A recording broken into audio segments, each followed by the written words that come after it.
To this. Hello, welcome to Geek Watchers. My name is Ryan Fasige, My name is William Bechtel. My name's Jacob Portillo. and this is the Geek Watchers podcast. We have a very special episode for y'all today. Sit back down and enjoy the seat. We have a very interesting topic of the Percy Jackson movie. Disney is coming out with a future Percy Jackson movie. That's very exciting. Second, the Invincible creator John Kirkman is getting sued by his colorists over copyright claims. And third, Apex Legends Studios is coming out with producing 3 or more Star Wars games. So that's very interesting in seeing how it's going to play out in the future for Star Wars. But like I said before, sit down tight and enjoy this podcast. Well, going to the first topic. Disney Plus recently, 2 weeks ago, came out in Twitter saying that they're coming out with a new Percy Jackson series, taking a few chapters of each book and making it into single episodes. Well, coming from the Percy Jackson series, what do y'all feel about it? How y'all think it's going to play out, or what do you expect? So I never read the books. I have one of them. I know it has Labyrinth in the title. I couldn't tell you the whole thing. I'm not familiar with the original source material. I can tell you I've watched the first movie. I did not like it, and that caused me to skip out on the second movie. And I'm sure like the books are fine and all. I just, I didn't grow up reading those, but I think it's a very interesting world that the author has created. And I think it's going to be very interesting to see Disney's take on it. And I think it's just something I'm going to have to see before I make a fully fledged opinion about it. Gotcha. Yep. All right. From my side, I'm kind of the same way where I read part of the first book. I was probably a few years too young because that was such a task. But I ended up watching the first Lightning Thief movie, and I had my little 12-year-old goggles on of, this is so cool. And then I turned any age older than 12. I rewatched the movie, and I got a few people's takes on it, and it came out as very underwhelming. I looked into it a little bit more. There was a lot of huge differences between the book plot and the movie plot. And it seemed like the people who made the movie they didn't really listen very well to people who made the source material. Rick Riordan, I think that's how you pronounce his name, is the author of Percy Jackson. He actually got sent over, the script for the film. He responded, he was trying to give them advice. I was like, hey, you're straying really hard from what I wrote here, and just a script on its own, it's not very good. There's a lot of contradictions it makes. There's a lot of assumptions and a lot of fusing of characters that they make, not really knowing what's going on in future iterations of the series. So for me, I'm very excited for it. I hear it's in different hands now. I really want to see it. This was something that later in life I was like, oh man, I really should have gone into that. My hope is just that they include the author a bit more into the movie making process.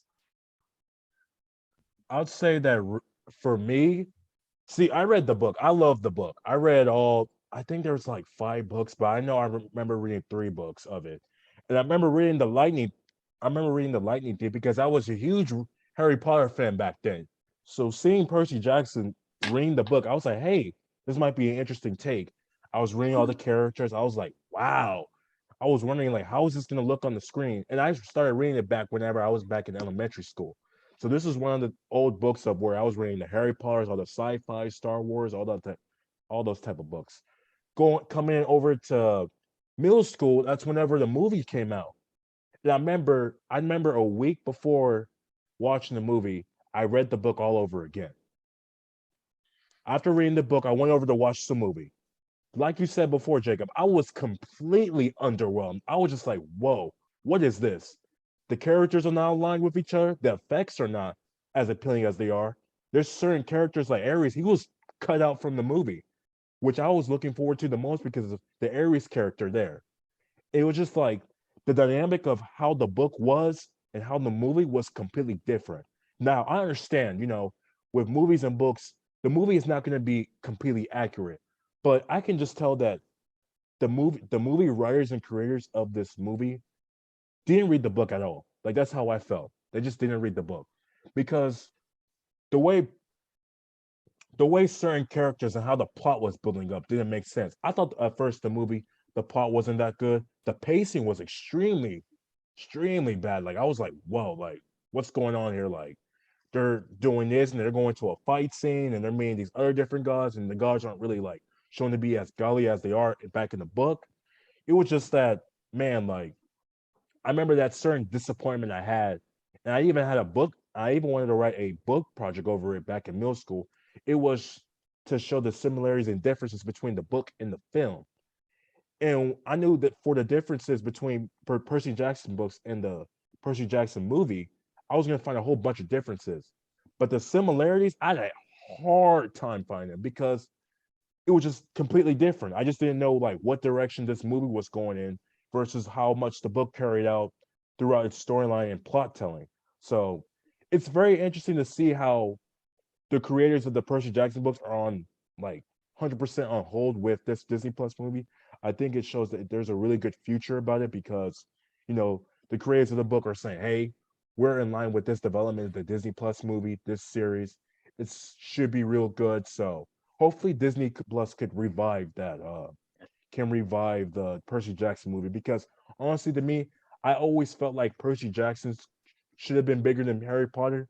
I feel like if Disney Plus can make the pacing of this movie go, not movie, of this series, bring out the characters how they were portrayed in the book, this could be the biggest next franchise of Disney.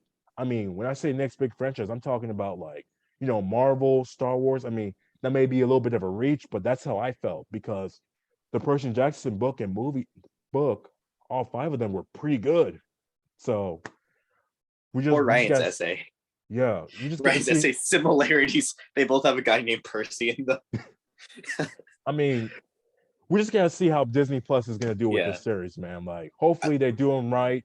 I mean, Disney Plus have seen they've been doing pretty good with their MCU movies, not MCU, their Marvel series. So hopefully they're able to do well and do Percy Jackson's right.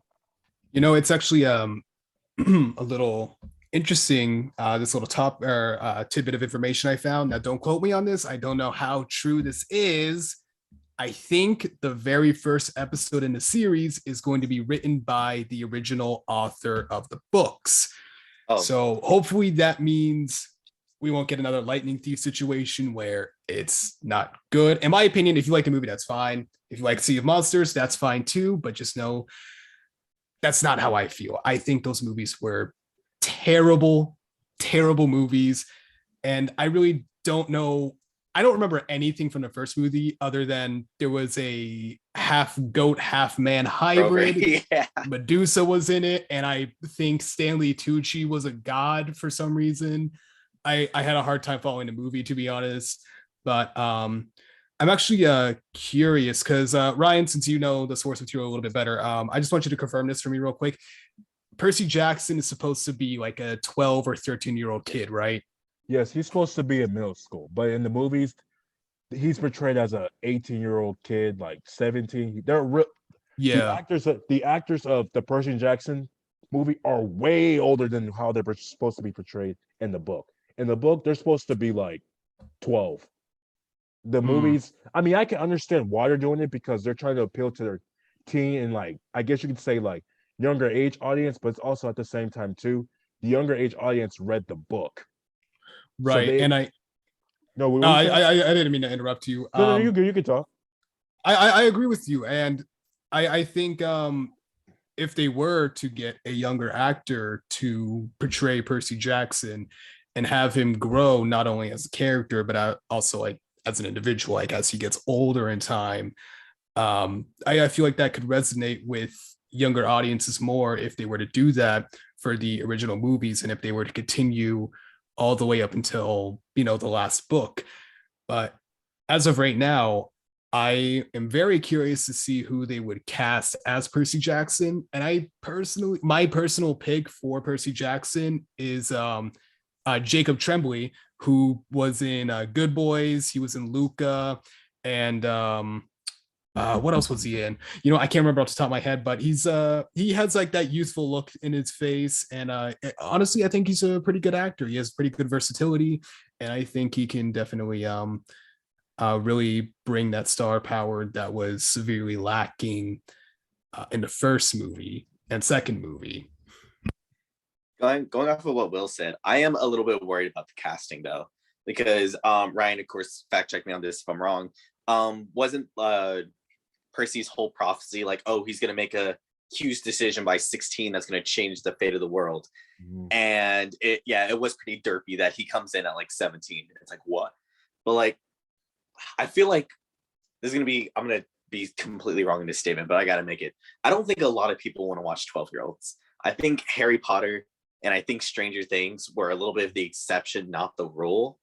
Of course, I have some faith in movie creators that they probably focus groups, what age they want actors to be. There's a lot of reason why like Hunger Games had Jennifer, not Lawrence, is it?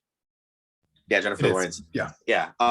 Jennifer Lawrence in it. She was like in her mid-20s playing like a 16, 17-year-old. I'm sure that goes over well with audiences and who they want to see. They don't want to see like a little 12-year-old. But the fact that that's so quintessential to the plot that it's directly tied into it, I think that's going to be a huge challenge of like, okay, are we going to stick to plot integrity? And are we going to have like more defined actors with like veteran careers that are in their like early mid-20s? Or do we want to be true to the source material and have someone slightly younger? Because after casting time and shooting and all that, they're going to have to grab someone who's like 11 or 12 to make sure that they look the part of that age. Ryan, what are you thinking? See, the thing is for me, because that was I know that a lot of people, whenever they saw the Percy Jackson movies, the biggest critique they have was the age range. So like for me, it wasn't like a huge deal for me. But for the people that were like the diehard, like Percy Jackson, like, hey, I want this to be as accurate as possible, that was the biggest issue. They were like, why are these 20-year-olds playing?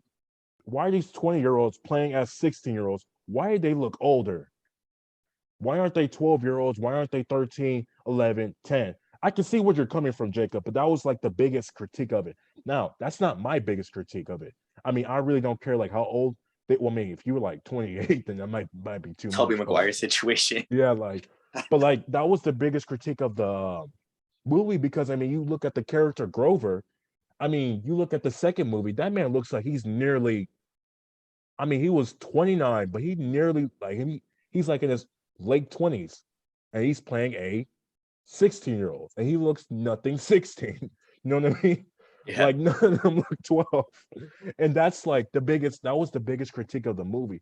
So I would say is for I'd say is for like this movie to really like not movie, for this series to really like go well, they have to be as accurate as possible. And maybe I wouldn't say like casting 12-year-olds won't be too hot, but if they can cast maybe 15-year-olds, 16-year-olds, I'd say 16 should be the age limit because that's the youngest they should go. Maybe 16 because maybe some of them might have not hit puberty or nothing like that. But that was the biggest critique of the movie. And I mean, you look at the kids of both movies, all of them look like they're, I mean, they're supposed to be 16, but they look like they're 20 something. And so I think what the writers are going to try to do is try and make it as book accurate as possible. They want to appeal to fans because the fans are the ones that are judging the movie.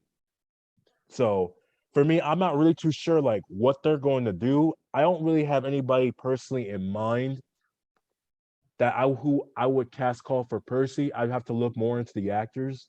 I'd say is for I'm trying to think of an actor. I'm not really too sure. Honestly, who I really cast.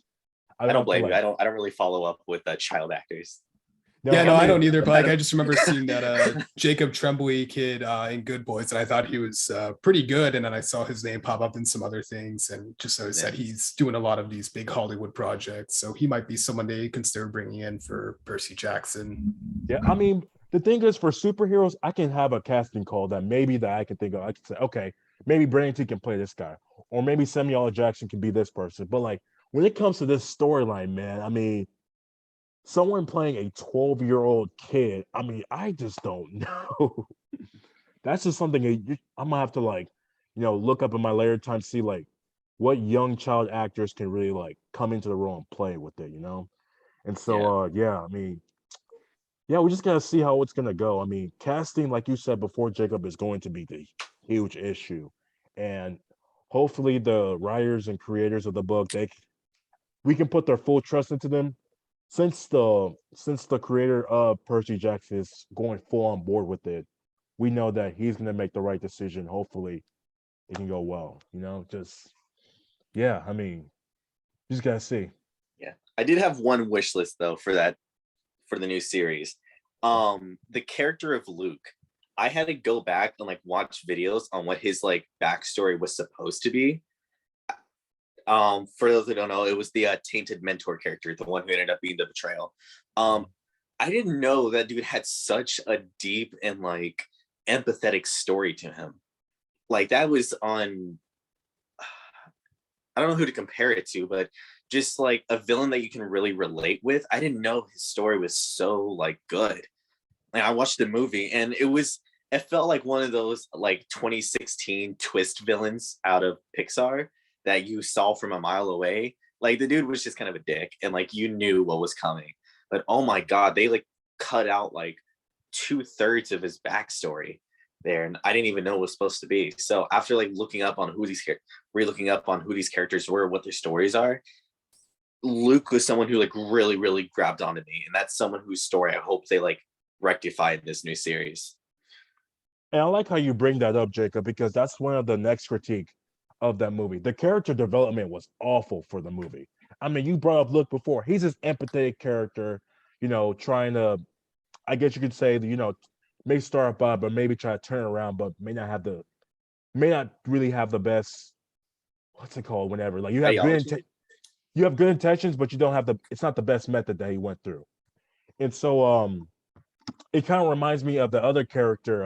If you don't mind me talking about Grover, I mean, you look at the character Grover in the book, Yeah. Talia's death was really the reason why he lost all of his confidence. He was really insecure about himself.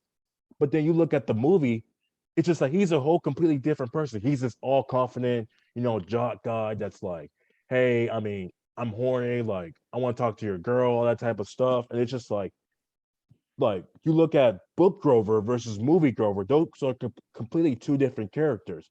You look at book Luke, and then you look at you look at movie Luke, and it's kind of like it's there, but it's not really connecting. And I like how you said before too, like they cut out a lot of parts, which they did. Like, and that's why for me the thing is like for the movie to be as successful, it probably would have to been longer because there's so much character development for all these characters. I mean, if you cut out like 2/3 of Luke, it's kind of like you have this plain bland version of Luke. He's not that interesting.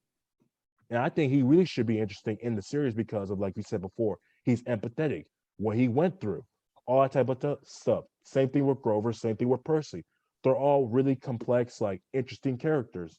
And whenever you take a look at the movie, it's just like they're not like who I read before. So it's just like, yeah, I can definitely understand your concern about that, Jacob. Were you saying something about that, Will? Honestly, no. I mean, I think you two covered pretty much everything I wanted to say perfectly. Gotcha. Well, I mean, like I said before, the Disney Plus series, they're releasing a new Percy Jackson movie. Hopefully, no, I just keep on saying movie series. They're coming out with one. Not too sure if it's going to be like a 1 season or 2 season or 3 season. I personally believe it should be at least 3. I may be too long, but like, man, the character development of all these characters, it's very important for it to be a success. If they get it right, this can low be a really good franchise. Let's say Disney wants to move on from Marvel and Star Wars. They can definitely turn over to the Percy Jackson series and say, hey, let's put this into a movie. So yeah, it's gonna be real interesting to see how that's gonna go. I I did have one more actually question for y'all. Yeah, Oh, sorry. Go gotcha. ahead, Will. Who's going? Me? Yeah. Okay, sorry. I actually have one thing to add. I think if like I said at the beginning of the conversation of this topic, I think the world of Percy Jackson's very interesting and intricate, bringing like Greek mythology to the modern day. I think if, you know, this performs well enough, this could be Disney's answer or they're in a way their own version of Stranger Things. Probably not as successful, but it could definitely give Percy Jackson the love that a lot of fans of the original books really wanted to have. Other than these god awful movies that no one really remembers. Wow. Hold Gotcha. up. But Yeah. Real quick. Will, Luke, Will, Ryan, did y'all watch Stranger Things at all? Because I have a question for y'all. I watched one episode and Ooh, nothing else. same I here. still haven't even watched Squid Game. I'm stuck on episode 3. I just haven't Yeah, gotten dang. around to watching it yet. I think I might have watched one episode. I really didn't get into Stranger Things. I'm Okay. not gonna be real honest with you. Yeah, no, that's all right. I didn't either. But I was gonna lead into a question of like, since it's gonna be a series, there's two kind of like roads that series go down. You have like the A road, which is like what most things take, which is like episode of the week. You're about to raise your hand, like weird. Anyway, sorry. You have like the episode of the week, one storyline at a time, and then you have like a second way of going where each episode feels like a little part in a movie. So a real good episodic example is like Avatar. Avatar had like real different, like this is the theme of the day, but it had story plots that were kind of weaved in between it. I was gonna ask about Stranger Things, so I wasn't too sure what a good example of like a one long strong, I guess Invincible. Yeah, okay. Invincible would be a good example of the B of like just one long strung out story that's just chopped into different pieces. So I was gonna ask y'all, what kind of road do y'all want this new series to take? What do you think will like best fit the source material or tell the best story? Honestly, I think due to the character's young age, I think they need that time to grow as a character. So I think taking the same route as like Avatar or Invincible, to like give them a deeper character, have them develop these conflicting feelings on the world around them. I think a limited series approach is probably not the best way to go, because I don't think it gives them enough time to really develop and build that character up. However, if you take the time and do like maybe not like release an episode every week, but just like like a 10 episode season or 8 episode season even, I think it gives it time for the characters to or for the writers and directors and all the actors involved to give these characters a deeper meaning than what they're initially given. Gotcha. Yeah, I would say for me, I was gonna go off to like what Will said. Character development is gonna be the biggest and most important thing they have to get right. Of course, pacing, you need to get that right, but character development of that storyline has to be spot on because that's who they are. That's how the movie is paced around their character development around each character, what they're like, why they're like, how they deal with certain situations. So I think definitely like what Will said before, a limited series is not going to work at all. Like I don't believe so. It might work, but I don't think it's going to work. Definitely like I mean, it's one of the reasons why I said maybe at least 3 seasons might be able to I guess you could say like fully like tie into like what the book is all about because one, the book is really long. Two, with each character, they act a certain way for a certain reason, and you have to go into character development of it. So for you to have a limited series of Percy Jackson, it wouldn't work out. And so I would say is like, I mean, maybe you can do like one episode per week, maybe, but I mean, that might not be the best option. Maybe you can do something similar to like how Attack on Titan did it. Like for each season, they release like 10 episodes, 10 or 12 episodes, so that each viewer is able to like have a really good pace about which character is going on. I also think that might be the best because you're going at your own pace. So you're saying to us, so you're saying to yourself, like, okay, this is how it's gonna go. This is what I'm gonna expect. This is how they're gonna act. Because people who are gonna watch the series most likely are gonna read from the book.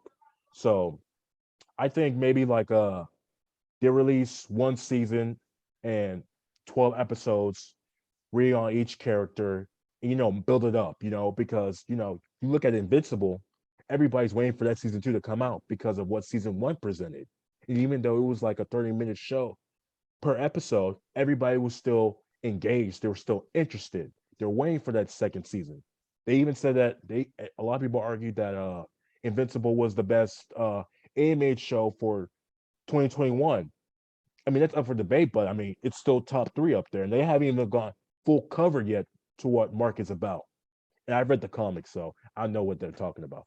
But I mean, yeah, it's the pacing and the character development of these characters is what's going to play a big factor. And the only way to do that is release a season where they have 12 episodes and where the viewers can, have a really good pace about it. Now, could they do once a week? Maybe, but I mean, we just gotta see how Disney Plus play what choices that Disney Plus makes. We just gotta see. But that's a really good question, Jacob. It's very Yeah. I think it's very interesting how we all drew from Invincible, because the next topic we are actually planning on talking about has to do with a lawsuit where William Crabtree, the original illustrator of the Invincible comics, is suing Robert Kirkman. And I just want to get y'all's take on that real quick and see how we all fall on the spectrum of who's right or who's wrong and who we think should, be paid and or not paid. See, the thing is with this colorist character is that it really all depends if he has all the documents to prove that, hey, this is what happened. We agreed upon this. Because if he's able to prove that, he can make a lot of money, like a fat load. I mean, when you take like 10% of Invincible's earnings, like, that's a lot of money because that the company's real successful right now. It could be a next big franchise. And so it's very interesting to see how that's gonna play out. The thing is I don't get is that I feel like this colorist character has to be one of Robert Kirkman's close friend because for Robert Kirkman to sell him that amount of equity and that amount of dividend towards that not dividend, that copyright towards him, he had to be close to him or maybe trust him. So it's just kind of like, Robert, like, what are you doing? Like, it's like, dude, you make a lot of money. You can't give off like the amount of money that he earns. Did y'all agree upon this? If y'all did, then hey, just give him the money that he earns. Give him the cent. It's not gonna hurt you. You're a rich man. Like, come on now. Like, give him what he deserves. But also at the same time, too, he's been known to do this type of stuff in the past with The Walking Dead. Now we don't know how much that ordeal played out in The Walking Dead because I don't think they have disclosed it, but it's just like you've been shown to not be a trustful person. So it's just kind of like, Robert, you're not really like putting yourself in a really good light. And it's if it's really true of how like his character has been like, then it kind of just shows how much of a dirtbag he is because it's just like, dude, this man's been a part of your team. He's making your comics well known. I mean, colorist that might not be such a huge position around Invincible, but also at the same time too, you do give him that copyright. And I'm guessing the reason why the colorist gave him that copyright because they wanted to make sure that not William Crabtree, but Robert Kirkman had full ownership towards Invincible, so that owners and sellers can put him on display and like really put him out there. So I'm guessing that colorist must have thought that, hey, I'm giving him the copyright because it's gonna benefit the company. But little did he know that maybe Robert Kirkman hasn't been the best like on full on honest dude in the past. So it's it's a very interesting situation. Hopefully, I mean, for me, I kind of feel like that might be the reason why season 2 hasn't came out yet because they're dealing with that lawsuit. And that's a lot of money that's coming out of that company's ownership. So it's just like you hear about the news of Invincible not even starting on production. It's just like, okay, what's holding up? And then you hear about this lawsuit.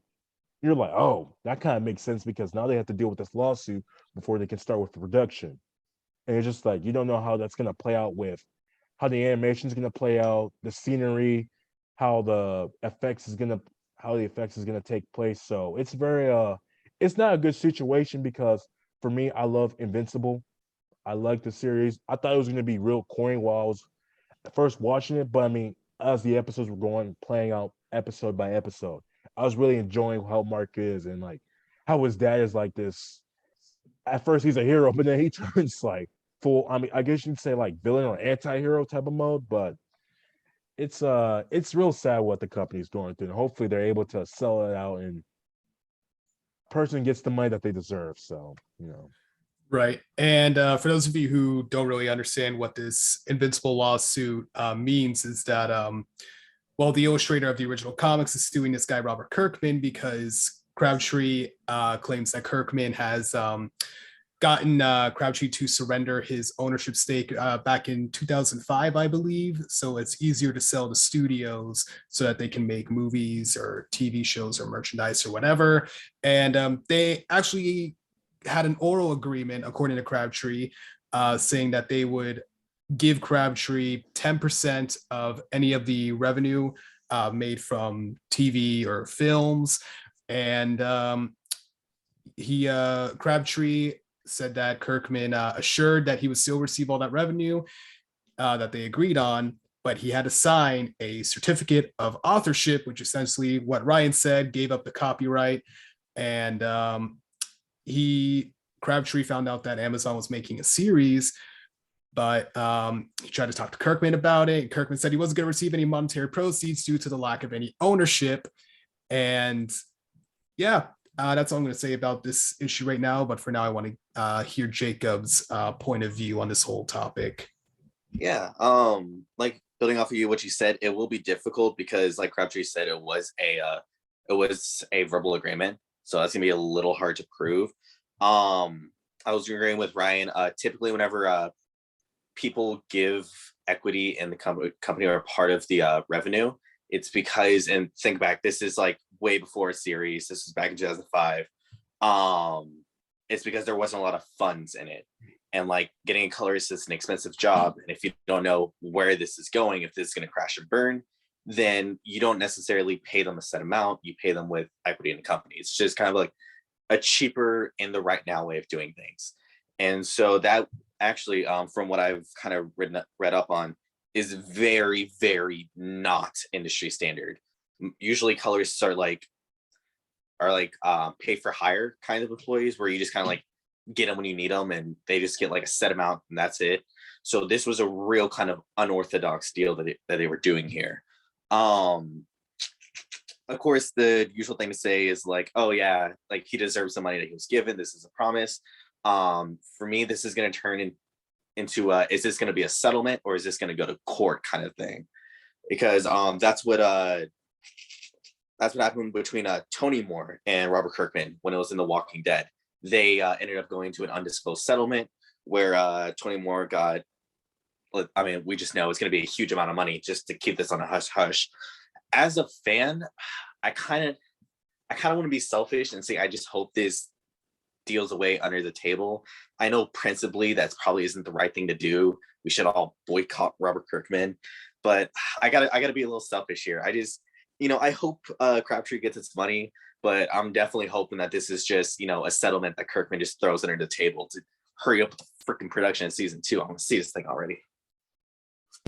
Yeah, I have a conflicting view. I agree. I really want to see Invincible season 2, but I want to ensure that everybody is being paid what they're due.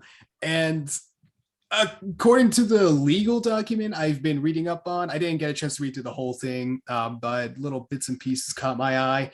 Apparently, that certificate of authorship that Crabtree signed was invalid, so he's technically due that 10% of revenue that Kirkman received from Amazon Studios.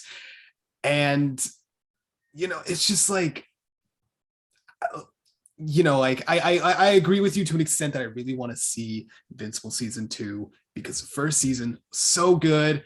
But at the same time, I would feel dirty watching it. Like I would still watch it. I'm not afraid to admit I'll it. still watch it. I would feel dirty afterwards. So like I need to take a shower because this is someone's intellect. This is essentially someone's child, their creative child that has been ripped away from them. And this is obviously, like we all talked about, this is not the first time this Robert Kirkman guy did it. He did it with creator of Walking Dead as well. And from what I've read in the legal document, and if you want to read the legal documents yourselves, you can do that. It's online. Anyone can read it. But Crabtree just demands that all the proceeds that are due to him, he receives, and he wants the rights of the comics co-ownership back again. Now, as for what that means for seasons 2 and 3, which have already been renewed back in August of last year, I don't know. I feel like it's just going to halt production for maybe another year or two. But if that's what it takes to make a TV show as good as the first season of Invincible, so be it. Like, hopefully it's even better. It kind of like, for me, it kind of really like shows the dark, like, I guess you can say like the dark truth about the comic book industry. Entitled to your rights, you know. I mean, at the end of the day, it's a business. And if you don't handle it like a business, you can get, no matter how talented you are, if you don't know what's going on, you can get like screwed over. You can get screwed over. And like whatever happened, I mean, hopefully William Crabtree has all the documents to prove that, hey, this happened. We agreed to this. Like Will said before, it was invalid, so he's entitled to that money. Like those type of stuff is important, not just to colorists, but also comic book writers, creators, because stuff like this happens. And you know, you look at a person like Robert Kirkman. I mean, yeah, he's a really good businessman, but also in the past, I mean, I read a quote. It said from Devin McRae, he's the attorney representing William Crabtree. He said, "Fraud and deceit has become a standard practice for Kirkman, and it's apparently where his true creative aptitude lies." So we can see that even though Robert Kirkman is a man that can like get your stuff out there, you know, put it on, you gotta be worried about people like him because he's been known to be fraudful, and deceitful, very mendacious practice. So which is kind of like you don't know what's gonna happen whenever you enter into those type of work areas, space areas. And so hopefully, like you said before, well, like William Crabtree gets the money that he's entitled towards. If he actually did contribute towards the comic book stuff and how it was gonna play out, then hey, give him his money. Robert Kirkman is a very rich, successful man, so it's just like, hey, just give him your money. Let's start on production, man. Let's put this water under the bridge. Get production started. I'm not trying to wait another year, but I mean, if we have to, in order for right to be right, it will be. It is what it is. But hey, I mean, it really is such a bad. It's just a bad situation that like nobody wants to be in. But hey, I mean, the truth will come to light. That's all I gotta say. Yeah, and I have no problem with waiting. Like I've been waiting for Morbius since 2020. I can wait one more year for Invincible. I'm used to this kind of disappointment, this kind of, you know, gut stabbing pain from the comic book industry. But unfortunately, like Ryan said, that's just the reality of it. That's how business works. And it sucks. But, you know, what are you going to do? Right. I mean, people waited for Spider-Man No Way Home for a long time. I've been waiting since high school. So yeah, and like I know people have been waiting for like specific video games to come out. Like I'm still waiting for Breath of the Wild 2 to come out. A lot of people have been waiting a long time for that Pokemon game that just came out. They've been waiting years for that type of game to come out. And I feel like it's just going to be the same situation with Invincible. Like if this lawsuit continues to go on and they can't reach a mutual agreement like they did with the Walking Dead situation, then we could be looking at possible, you know, years of development hell unless Amazon is still pumping out the episodes with their own money. Gotcha. I did want to ask y'all a question. So the reason why the Walking Dead situation came up a lot was because Tony Moore, the one who illustrated, he illustrated the first, I want to say, I don't want to call it a set, I don't know the exact number, but he created the first few dozen episodes. And as you know, Walking Dead, huge comic, hundreds and hundreds of issues. He only worked on that first few. So I'm with y'all in the terms of like, of course, like it's a given for me. Of course he should get his money. You know, if this was like an underhanded deal, of course I think he should get all the money that's due to him. But y'all brought up the status of co-creator. And it's kind of the same thing for William Crabtree. He was the colors for the first 50 issues.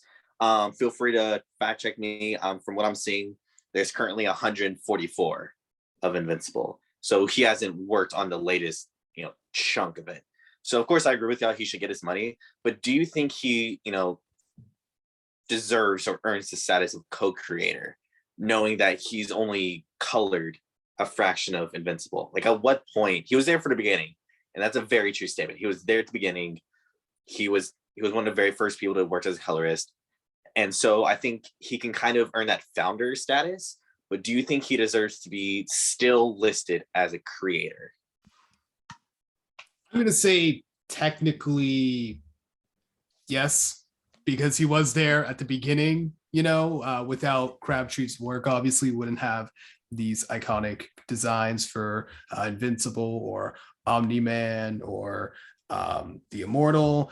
Just like it's what Crabtree's work has done at the beginning had set the groundwork, going forward for the rest of the series, even going into the Amazon series that aired last year. But I feel like this is something that I would probably have to think about a little bit more before I give like a 100% answer, because I do agree to an extent that he wasn't there for like the last 94 issues, or not 94, like 90 or so issues. It's okay, we can do math later. Yeah, it's not important. I'm not a math major, so don't worry about it. But I think it's just something I would have to see. I would have to like hear updates about this lawsuit play out before I make like a fully fledged opinion about it. But I am leaning more towards the side where I think he should be given co-founder status because of that groundwork he has laid out for the next illustrators. I'll say it's for me. It's kind of like I can't really say definitely yes, but I also can't say definitely no. It's kind of like a behind the scenes, like what were they talking about? What did they discuss? Because I mean, the only thing we know is that like he was given copyright ownership, they sold it because of this.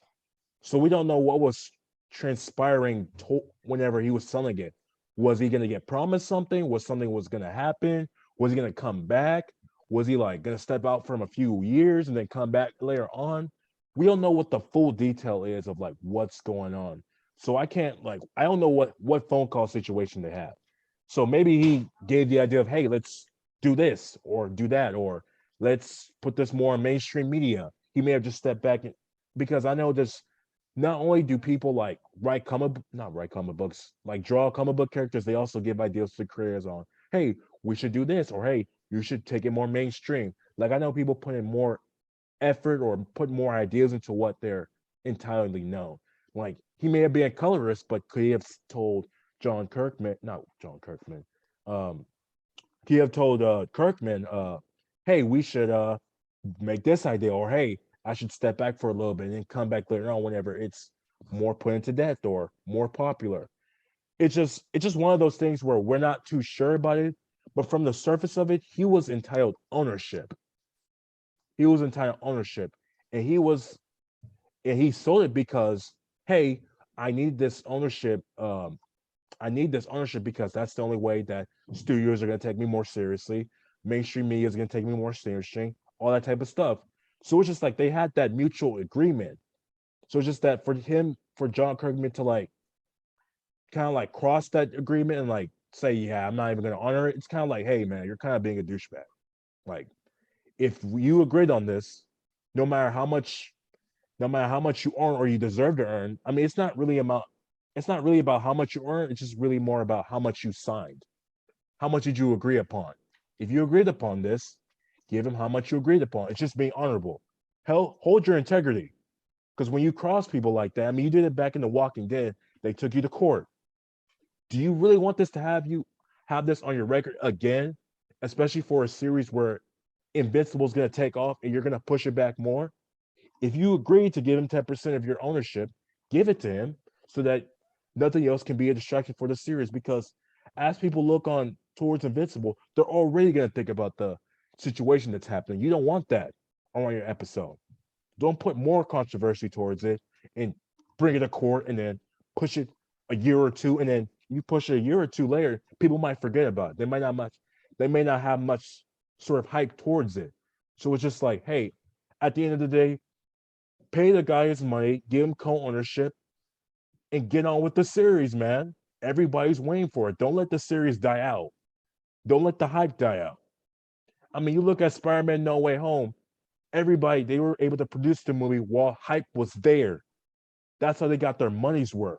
And it's just like if you keep pushing it back more, more, and more, I mean, it still may come out as a great series, but the hype is not going to be there. People might not be interested towards it because Marvel's still going to make more movies.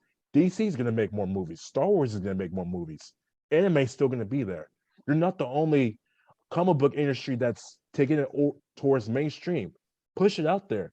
Get to the hype to where you're able to make your box worth money. So if you have to give them co-ownership to get stuff done quickly, just give them co-ownership, man. I mean, I don't know the full details or whatever happened behind the scenes, but hey, just give him co-ownership, honestly. If he wants that, just give it to him and then let's get it over with, man. I'm trying to watch the series as much as everybody else is, so we gotta just see what's gonna happen. Real quick, I feel insulted by Will. Oh my god. What did I do? I waited for Kingdom Hearts 3. That took like 5 years. Okay, I'm sorry. I forgot about Kingdom Hearts. There's like a billion video games that people get hyped for certain things. I am not willing to wait for this. Okay. Fair enough. If you're not willing to wait, that's fine. If you want to go to the dark side and do what you think is right, even though you're wrong. Call me dark side. No. It's like, I mean, if it's fine to have like a different opinion on this. But honestly, I want to hear your thoughts more, Jacob, before we move on to our final topic. I'm playing with you. One thing I do have for Ryan though, Ryan, you have to promise me. So hold up. So these books were made around, like, what's the name? Crabtree was working on this around 2005. He hasn't already signed those things away. The Amazon deal came, let's see, the show came out like 2021. So they probably signed it like 2020-ish. What do you say that time? 2020, 2019? It was like 15 years. Okay, Ryan, we're in 2022. If this video gets popular and we get $1 million in ad revenue in 2037, I want 33%. Okay. with the stance you're taking, I better get 33% of this ad revenue if we get popular in 15 years. Okay. No, I'm only gonna give you like 5%. No, I'm playing. Yeah, I'll take it. 5% more than I had before. Yeah. I mean, that's better than nothing, really. Yeah, okay. Yeah, I'll give you 5%. Bro, I'll take 1%. I mean, I don't care.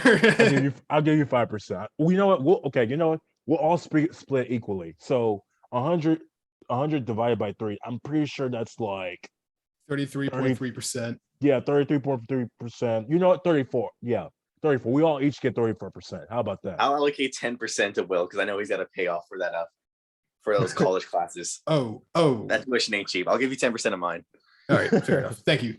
I appreciate it. Yes, sir. Okay. Going to the next topic. Respawn, the studio behind the games like Apex Legends and Titanfall, is making a big push towards the Star Wars universe. The developers recently announced that it's working on 3 new Star Wars titles, including a sequel to the 2019 action-adventure game Star Wars Jedi: The Fallen Order. Guys, how do you feel about this? I know for me, as a kid growing up, it's not Respawn Studio Legends, but one of my favorite video games of Star Wars was Knights of the Old Republic. You know, we have Darth Revan, we have Bastila Shan, we have Darth Malak, the story continuation of it. And then we look at the sequel to that game. We look at Star Wars: The Old Republic. Definitely love that game. One of my very old childhood games that I played. Definitely was my childhood. And then you have the Lego Star Wars games. I mean, you're thinking about the Wii U, Wii, Xbox, PS4. It's definitely very interesting to see how Respawn is gonna push the Star Wars universe game and how it's gonna play out. But how do y'all feel about this? Oh, I am so excited. Obviously Respawn, their parent company is EA, who does like all the Battlefront games. Respawn, I believe they did the last Jedi Fallen Order game, and that was obviously wildly successful. And like you said, one of these 3 games that they're planning on doing is a sequel to Fallen Order. However, I found a little bit of information. It's actually not going to be called Fallen Order 2. It's going to be called Jedi something. Like it's just scheduled as the next Jedi game. So I think Jedi is like the name of that series. And as for like who it's going to feature, hopefully it features Cal Kestis. I had fun playing as him and being able to like build up his abilities. I think that was a really cool feature.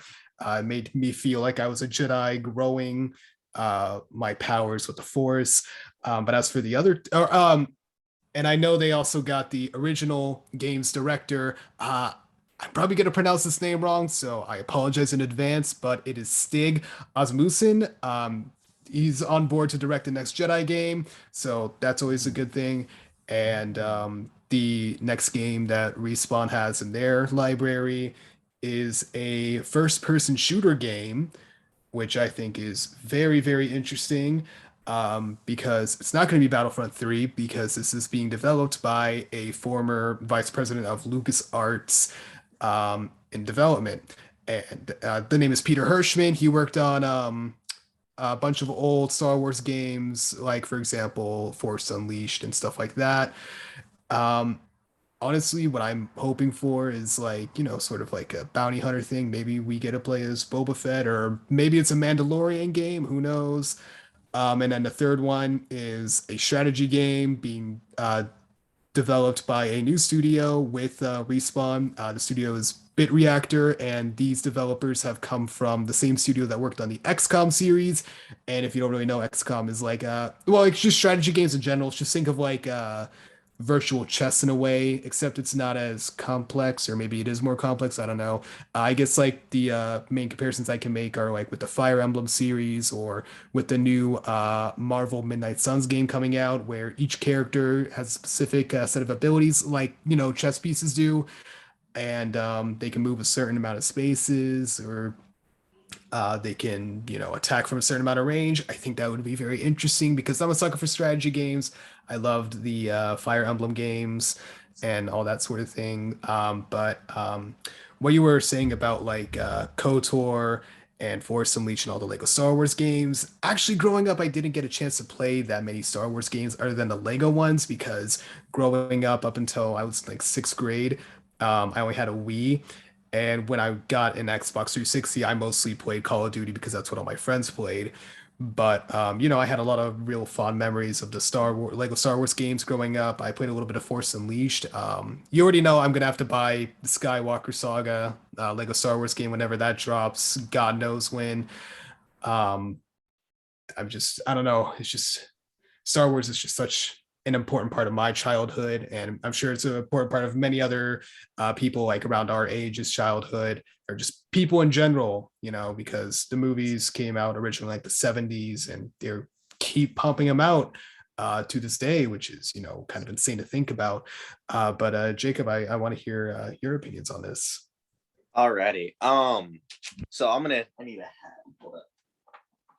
I'm gonna have to put on my filthy casual hat because that's the role I'm gonna have to take for this one. Star Wars in my childhood basically summed up to the GameCube video game. I don't know if y'all are able to see this. I forgot which one it was called. That's the one I had. That's the one I had. I played it so many times. I think I got close to 100%ing it. I figured I wasn't that, like, there's like a secret room that you had to get into that you could only get by like 100%ing the game. I played it enough to do that, but other than that, I watched the first movie in the new reboots. I think it was Force Awakens. I watched a bit of that. I'd watched little parts of the previous movies, so I really have to wear this filthy casual hat on deep because I don't have too much experience. I was kind of borderline on getting Battlefront, the video game series, but honestly, it just endorsed itself, and this is what's coming into me talking about the new games. It endorsed itself so much on its competitive multiplayer side that I felt like it wasn't for me. It wasn't for a new person. And so the way that I have to think about this is like for filthy casuals like me who like watched a movie or two or played the game when they were a kid, what would draw me in? And so like I think that one thing would have to be a compelling story mode. I need something to like jog my head or even to teach me about the game because I'm missing out on like 5-6 movies worth of lore. So I'm going to need like a comprehensive story mode that at least like gets me on the right track of what's going on. This second one's a bit out there, but I will say that another thing that would get me in is if it was VR compatible. I don't even know how like casual even I am, but even as the worst casual in the world, if I got to swing a freaking lightsaber in VR, I would really have to consider getting it. But like, oh my, I know Will. So Yo, no, I was thinking about this a couple of days ago, like when I saw this headline pop up.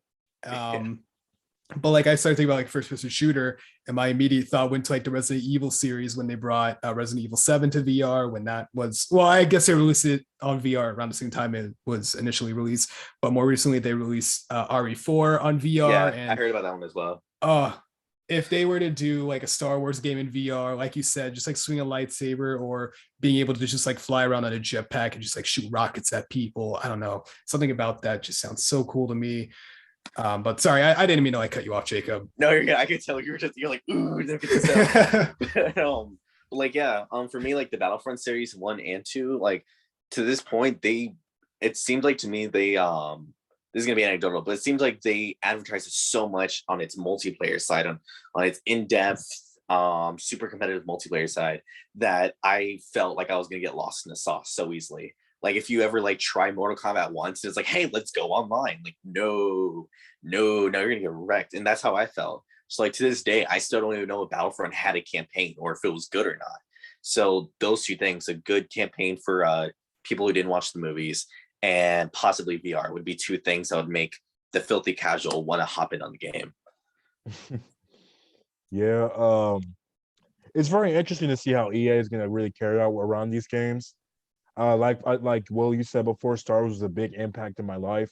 I would say it was one of the biggest reasons why I got into comic books in general, because my first comic book was Star Wars, and they introduced the character of Obi-Wan and Anakin Skywalker, two characters I definitely look up to throughout the years. Of course, Anakin goes over to the dark side, but I mean, I always loved them as a character, you know. But I mean, yeah, it's very interesting to see how EA is gonna EA is gonna play out with these Star Wars video games, because I know that people were really very disappointed with Battlefield 2042. I know I was very disappointed. I'm not even gonna lie. It was very underwhelming, like Percy Jackson movie underwhelming. But I mean, but it was hopefully they could rebound from this. I'm very surprised though. They announced they were going to they were working on the video games, working on the Star Wars video game before Battlefront 3 was going to come out. So, because I know everybody's waiting for Battlefront 3. I'm waiting for Battlefront 3. I don't know about Battlefront 3. Like personally, I never played the Battlefront games, like the new ones. I think people were just like turned off from it because of the aggressive microtransactions that EA would shove down their throats. But that's from like an outsider's perspective. I don't know how you feel about that whole thing, Ryan. Gotcha. I mean, it didn't really bother me too much. I like Battlefront 2 and I like the first one. So it's very interesting to see how that's going to play out. I mean, EA, I mean, it's a really good company. They haven't been like too like distrustful, I guess you can say. I mean, they've had some like games where it could have been better, but it's very interesting to see, like you said before, the co-founder of Lucasfilms or LucasArts? Yeah, the former VP of development at LucasArts. Yeah, I mean, he's gonna be in the game, so they're definitely gonna know how Star Wars is gonna play out, how these characters are gonna be. Now, if it was gonna be on VR, that would be game changing for Star Wars. Yeah. That'd be game changing, because everybody has my lightsaber's broken, but I mean, you know, I was 12. No, I wasn't 12. I was 10 years old and I got my first lightsaber. It was a blue lightsaber, really long one. Right. Got from Toys R Us. I mean, that place is close, but I mean, I remember how excited I felt. And to actually hold like a VR version of one, you know, cut down George having a sword fight. I mean, that would be crazy. I low-key would cry. I'm not even gonna lie, I would cry.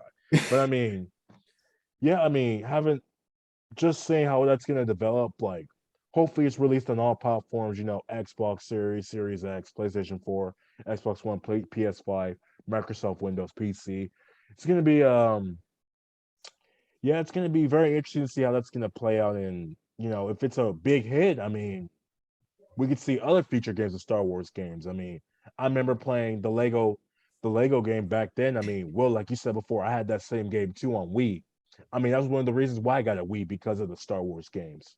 And so it's gonna be hopefully you can bring back that childhood memory of Star Wars that we witnessed whenever we were, our early adolescence years of, three, not three, but like 5, 6, 7, 8, 8, 9, 10. So it's gonna be very interesting to see how that plays out. Very interesting to see how that plays out. Yeah, and it's interesting that you brought up Battlefront, because that former VP that's working on that first person shooter game also worked on the original Battlefront games. And from what I could tell, this person is more than qualified to do a first person shooter.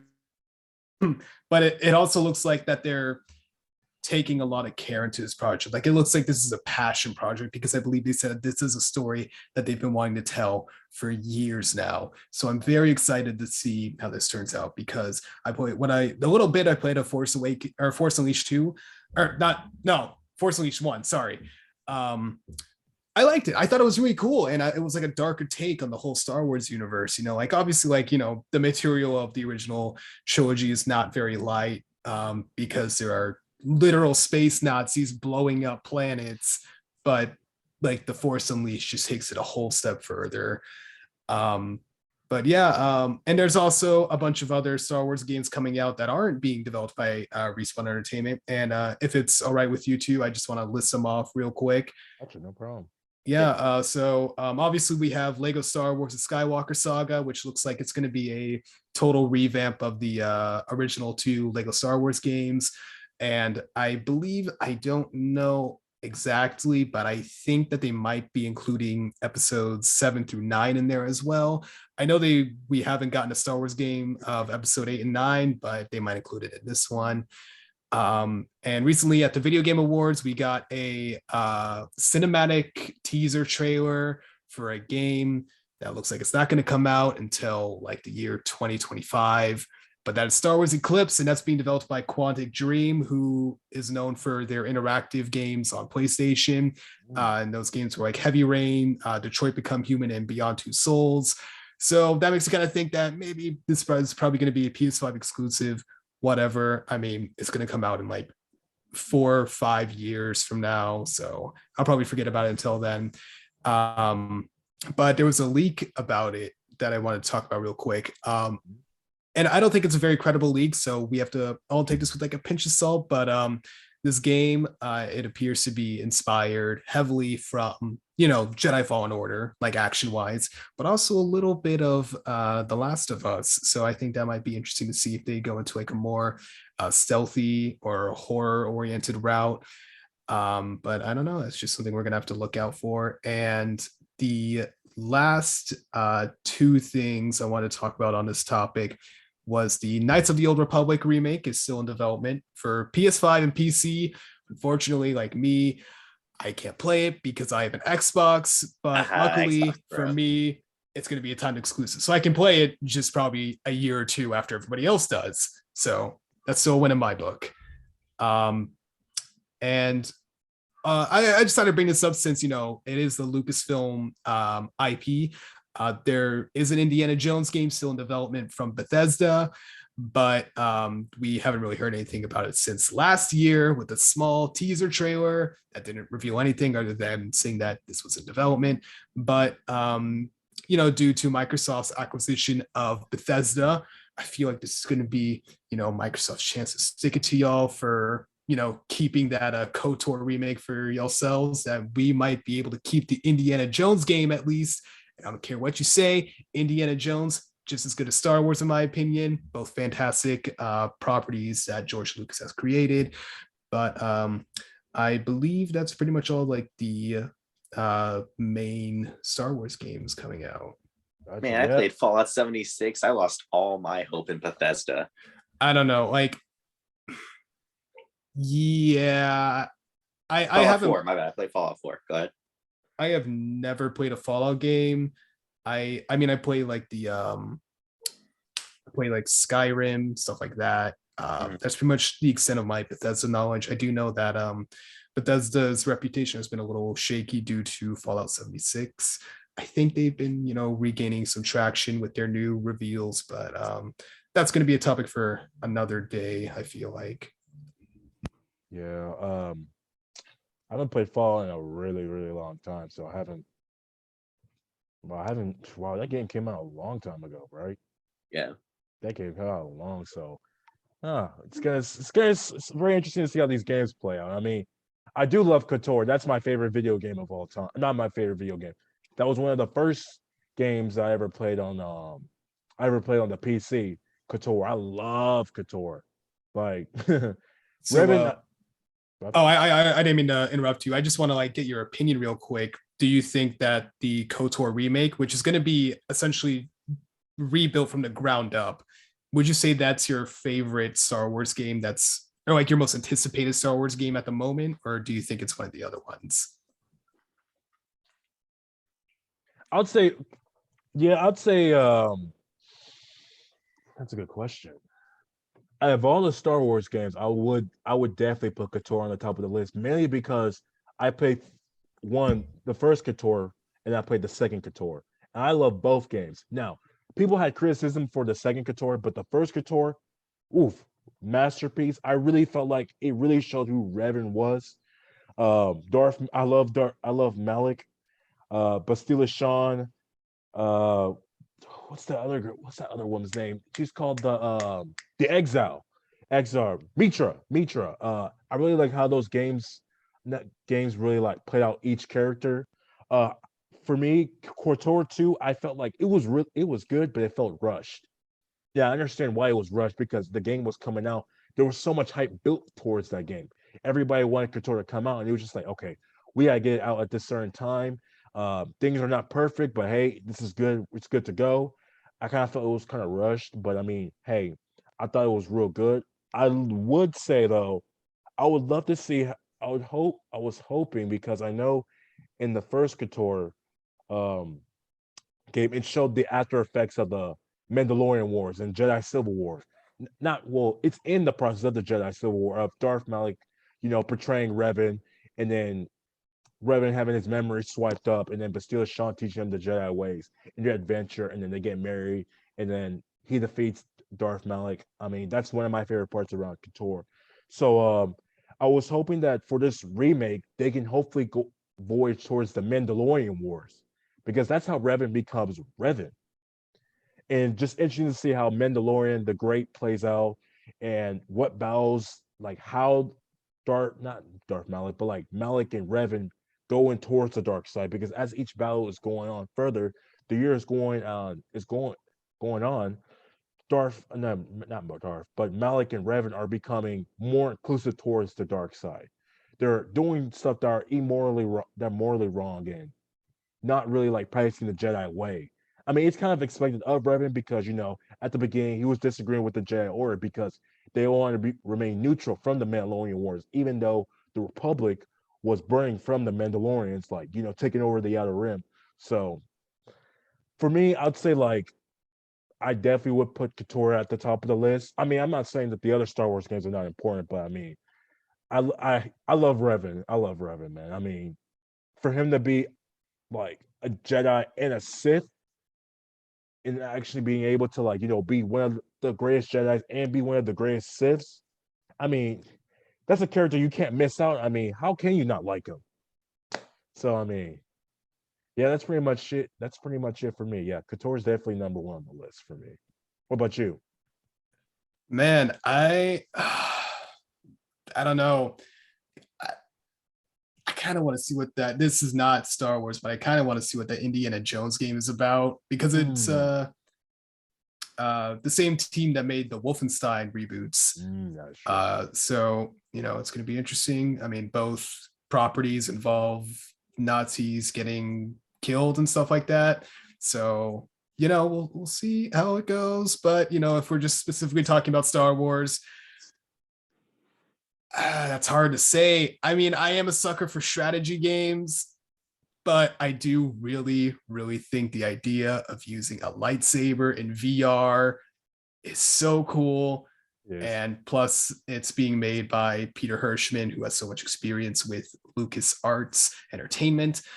So I think I'm gonna lean more towards that one, even though that's probably one of the games further out in development. Like I assume we're probably gonna get the KOTOR remakes first, and then or maybe like the Jedi Fallen Order sequel first, and then KOTOR remakes, and then everything else just progressively gets released throughout the next 5 or so years. But Jacob, I know you're a disgusting human who has never seen the whole saga of Star Wars, but I'm still curious. I want, like, do you think you would be interested in any of these games for whatever reason? Trying to think. Um, it's hard to think now because, like, as a kid, I could have totally hopped on board with any kind of Lego game. I know you said they were remaking, like all the Lego games again. If I was, 9, 8, 9, 10, like I was at that point, I think that younger demographic can definitely hop toward it. We've Legoed everything so far, and this is gonna be. I have very limited knowledge of the Lego games, but from what I've seen and what I've heard, they seem to be going a little bit downhill recently. So I'm hoping they don't try to reinvent the wheel, and they just, like, it doesn't have to necessarily be a one for one, but pretty dang close of a remaster of the original ones. I think that could inspire a lot of younger people, even if I miss out on it. That could inspire a lot of casuals to kind of hop back into the series. I'm gonna have to stick by my VR claim there. Well, I did have a question for y'all, and like I looked so like weird and bored. I was looking down the whole time. I was trying to find the name of a character. I could not find it. I think he was in one of the games that you played. He's the one that had a buzzed head. I think he had like 2 lightsabers, and he was supposed to be like the guy who can use the Force the strongest out of anyone, but he wasn't like a canon character. I forgot the name of him. He was an apprentice of Darth Vader, right? Yes. Star Killer. Star Killer, yes. Yeah. I would say, I feel like, I don't know if it's just in the circle I'm in, but I feel like Star Killer has almost came out as like a fan favorite character, even among people who don't really play Star Wars. And it was so sad to see all these badass scenes of him, and then I look him up and he's like, no, he doesn't exist. Lucasfilm, no. But yeah, so I think from someone who's kind of in the bubble, I think maybe just even like not in the main plot, but just like a little tease of like Star Killer, maybe down on it like a DLC or something, would be pretty cool to have in there too. Yeah, I mean, I'm who knows, they might include Star Killer in this the next Jedi game. Like, Cal Kestis and Star Killer could be facing off, because I'm going to say a little bit of a spoiler here for the end of Fallen Order. Darth Vader shows up and he's kind of pissed off. He's doing Darth Vader stuff, just destroying an entire base, trying to, kill Cal and Seer and everybody else on the ship. But, everyone gets away. So I really hope this game takes place, either right after or sometime after that event, because I want to see how Cal Kestis' story plays out. And honestly, if they bring in Star Killer, for like the final boss fight, that would be absolutely mind-blowing for, nostalgic reasons and as a Star Wars fan. But yeah, that's pretty much all I have to say about this. Thank God you found his name. Oh my God. My search history is embarrassing. I was trying to find his name I literally spent the past like 10 minutes trying to look up different things to find his name. Thank God y'all found it. Yep, Star Killer, man. He's the goat of that game, but man, sadly he's not canon. So I mean, they might make him canon soon, they might not, but hey, Knights of the Old Republic is not canon anyway. At least that's what they said it isn't. So, we just gotta see how that's gonna go. But yeah, that'll do all. Well, I was gonna say, do you guys have any final thoughts, or do you guys have any opinions or explanations you wanted to give out? I did want to ask, like, for y'all who know the series a lot better, would it be as simple as just claiming that Star Killer's, canon now, or are there a few contradictions they'd have to sort out, or a few retcons they'd have to make to him to like fit him in nicely with the canon series? Since he is Darth Vader's apprentice, it might be a little difficult, and it's also because there have been so many like different, I guess you could say, apprentices to Darth Vader. I'm not going to say that they're like fully fledged apprentices, but there were the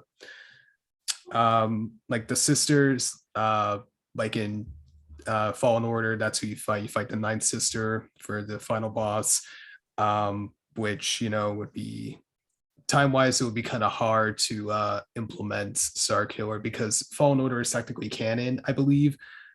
So with that time frame given, it would be hard to implement Star Killer into that game. But anything is possible. So I'm gonna hold out hope and not too much hope. Like if it doesn't happen, I don't want to be crushed, but just enough hope to, maybe this will happen.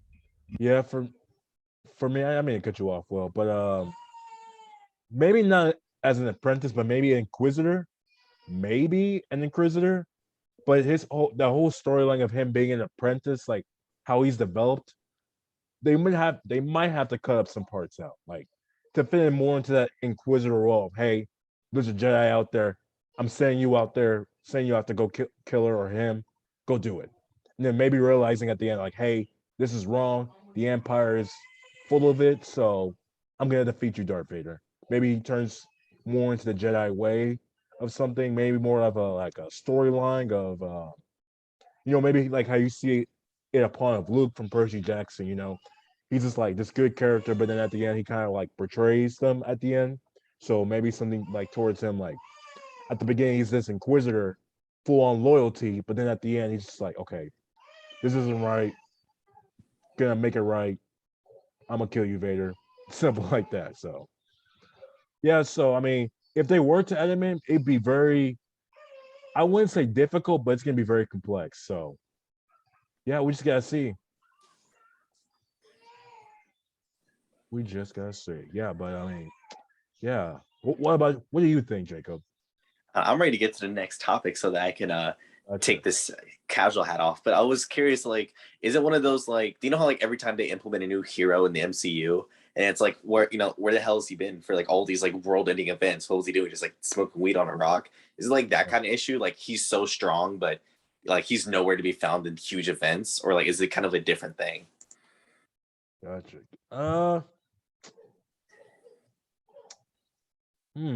I'm not really too sure. Will, what do you think? I'm not really too. I need to think about that. Good question. I don't know what I think. I don't either. Honest, that's a really good question. I need to think about that. Yeah, I'm ready to not be a casual anymore. Okay, no, that's all good. But it is now an hour 30 minutes. I wanted to start the podcast right then. Yeah, think okay. Guys, any final thoughts, concerns, actions, explanations, or would that be all it? No, I pretty much said everything I wanted to say. Gotcha. Jacob, how about you? Trying to think. Percy Jackson. What is it? It's gonna be on I don't know. What platform is it gonna be on? Disney Plus stream. Disney Plus. Okay, yeah. I will definitely be there to watch the first few episodes, see how this goes down. I was kind of assumed they were just gonna release like the whole season in one block. That's what everyone's doing right now. I can't think of a single popular series that's still doing week by week, but I'm excited to see where they go. I'm excited to see who they cast. Star Wars games. Man, I'm definitely right now. I'm like on the brink of like, should I get a PS5? Should I get an Xbox? Should I get a PC? Should I invest in VR? And I think if they make Star Wars VR, it would be definitely something I'd have to consider. Honestly, just get everything. Yeah. I'm a college student, so I can't. So I really can't. But I mean, hey, I'll try to find the money, make work more hours. But hey, what can the man do? But I mean, yeah, at the end, hopefully Disney Plus can do the Percy Jackson series right. Invincible, they can get their situation sorted out, and the Star Wars games come out in VR, Couture, all that stuff get sorted out pretty well. But yeah, this was a great discussion for tonight. Definitely love these discussions. Next week, we're definitely gonna have more topics, maybe more on the video game, anime, or Marvel side. So we'll see then. But yeah, this is the Geek Watchers podcast, and thank you for enjoying this episode. Last thing, if I can, huge thanks to Ryan and thanks to Will as well. And I'll even thank Gerald, even though he's not here right now. But thanks to all y'all for inviting me to be here. I'm really excited.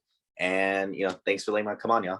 Yeah, man, I appreciate you coming along this podcast, man. I mean, I love talking about this, bringing in new nerds, new geeks, new all that. I mean, this is a good platform, man. Just everybody can be a geek. So I mean, you know, like I said before in the introduction, geek on. And that is it for today. Geek Watchers, we're out. Yes, sir.